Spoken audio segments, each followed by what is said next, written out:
Praise the Lord. கர்த்தருக்கு மகிமை உண்டாவதாக. இந்த காலை வேளையில் கர்த்தருடைய வார்த்தை மூலமாய் உங்கள் யாவரையும் சந்திப்பதிலே நான் மிகுந்த மகிழ்ச்சி அடைகிறேன். 2 கொரிந்தியர் புத்தகம் 3ஆம் அதிகாரம் 2ஆம் வசனம். எங்கள் இருதயங்களில் எழுதப்பட்டும் சகல மனுஷராலும் அறிந்து வாசிக்கப்பட்டும் இருக்கிற எங்கள் நிருபம் நீங்கள் தானே என்று அப்போஸ்தலனாகிய பவுல் கொரிந்து சபைக்கு எழுதுகிறார். அன்பான தேவனுடைய பிள்ளைகளே, இன்றைக்கு தேவனை அறியாத ஜனங்கள் மற்றும் வேத புத்தகத்தை ஒருபோதும் வாசிக்காத மக்கள் வாசிக்கும்படியாக ஒரே வேதாகமும் நாம் தான். அல்லேலூயா. வேதம் காட்டும் பாதையில் நாம் வாழ்க்கையை அமைத்தால் நிச்சயம் மற்றவர்கள் வேதத்தை வாசிக்காமலேயே வேத சத்தியங்களை நம் மூலமாக அறிந்து கொள்ள முடியும். நாம் ஒவ்வொருத்தரும் வசனத்தின்படி நடந்தால் நாம் மற்றவர்கள் வாசிக்கும்படியாக ஒரு வேதாகமாக நாம் மாறிவிடுகிறோம். அல்லேலூயா. எனவே இந்த இறை வார்த்தை கேட்கிற தேவனுடைய பிள்ளைகளே, நாம் ஒவ்வொருத்தரும் நடமாடும் வேத புத்தகமாக மாறுவோம். அல்லேலூயா. இந்த கடைசி நாட்களில் வேத புத்தகத்தை வாசிக்கிற நாம் மற்றவர்கள் வாசிக்கப்படுகிற ஒரு வேத புத்தகமாக நம்முடைய வாழ்க்கை முறை அமையட்டும். நம்மை பார்க்கிறவர்கள், நம்மோடு கூட பழகிறவர்கள், நமக்குள் இருக்கிற தேவனுடைய வார்த்தையை அவர்கள் அறிந்து கொண்டு நம்முடைய வாழ்க்கை முறையை பார்த்து அவர்களுடைய வாழ்க்கை முறை மாற தேவன் நமக்கு கிருபை தருவாராக. அப்போஸ்தலனாகிய பவுலும் சீலாவும் பிலிப்பு பட்டணத்தில் சிறைச்சாலையில் அடைக்கப்பட்டிருந்தார்கள். முதலில் அங்கு இருந்த ரோம போர் சேவர்களும் ஜெயிலர்களுக்கும் அப்போஸ்தலனாகிய பவுல் எந்தவித பிரசங்கமும் அங்கே பண்ணலை. ஆனால் அடிகள் பலப்பட்டும் அவைகளை தாங்கி கொண்டும் மிக உற்சாகமாக தேவனை பாடி துதித்து அவங்க சந்தோஷமாய் கர்த்தரை ஆராதனை செய்தார்கள். மிக உற்சாகமாக தேவனை அவர்கள் பாடி துதித்ததை அவர்கள் கண்டார்கள். ரோமர் 12ஆம் அதிகாரம் 12ஆம் வசனம் சொல்லுகிறது, நம்பிக்கையிலே சந்தோஷமாய் இருங்கள், உபத்திரவத்திலே பொறுமையாக இருங்கள் என்ற அந்த வசனம் ரோமர் 12:12. இந்த வசனத்தை ரோமர்கள் வாசிக்காமலேயே அவங்க பவுலுடைய வாழ்க்கையை பார்த்து கற்றுக்கொண்டார்கள்.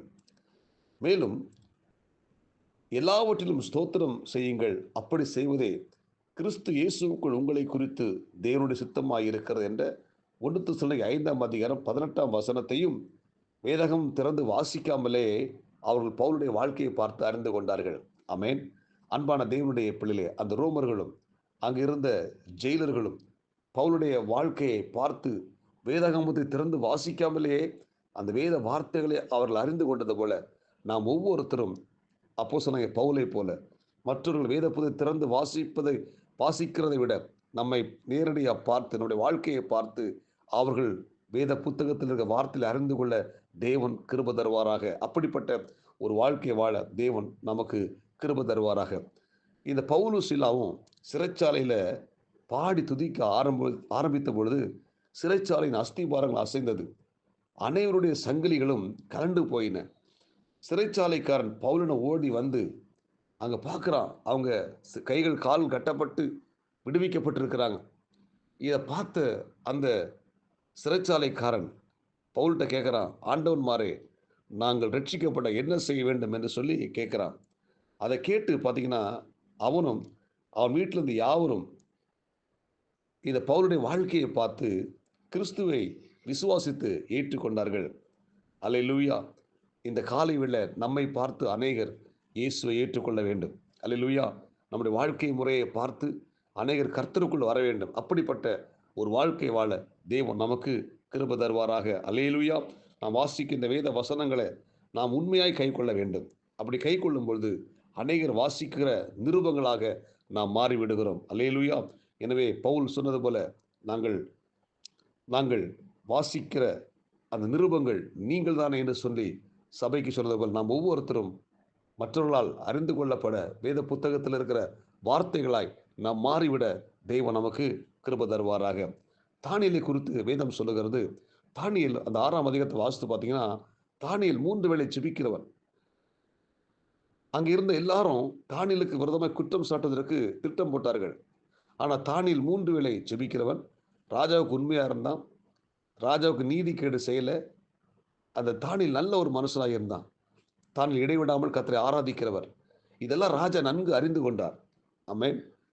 தானியேல் ஜெபிக்கிறவர், அவர் இடைவிடாமல் தேவனை ஆராதிக்கிறவர், உண்மை உள்ளவர், எல்லாம் ராஜாவுக்கு தெரியும். இந்த ராஜா அந்த எதிரிகள் மூலமா தானியேலை சிங்க கபியில போடும்போது அவர் சொல்ற ஒரு வார்த்தை, தானியேலே, நீ இடைவிடாமல் ஆராதிக்கிற உன் தேவன் உன்னை தப்புவிக்க வல்லமையுள்ளவராக இருக்கிறார். இந்த ராஜா தானியேலை பார்க்கும்போது, தானியேல் அவன் வாழ்க்கை முறையை பார்க்கிறார் ராஜா. அவன் ஒரு பக்கம் ஆண்டவரை ஆராதிக்கிறான், இடைவிடாமல் ஜெபிக்கிறான். ஆனா இன்னொரு பக்கம் ராஜாவுக்கு உண்மையா இருக்கிறான். யாருக்கு இந்த நீதிகேடு செய்யல, அநியாயம் செய்யல. தானியேல் ராஜா வேத புத்தகத்தை வாசிக்காமலேயே தானியேலுடைய வாழ்க்கையை பார்த்து வேதத்தை கற்றுக்கொண்டார். அல்லேலூயா! கர்த்தரை அறிந்து கொண்டார். கர்த்தரை ஏற்றுக்கொண்டார். அல்லேலூயா! தானியேல சிங்கங்கள் ஒன்றும் சேதப்படுத்தல. இந்த ராஜா வந்து கேட்கிறார், தானியேலே, உன் தேவன் உன்னை தப்புவிக்க வல்லமை உள்ளவராய் இருந்தார் என்று கேட்கிறான்.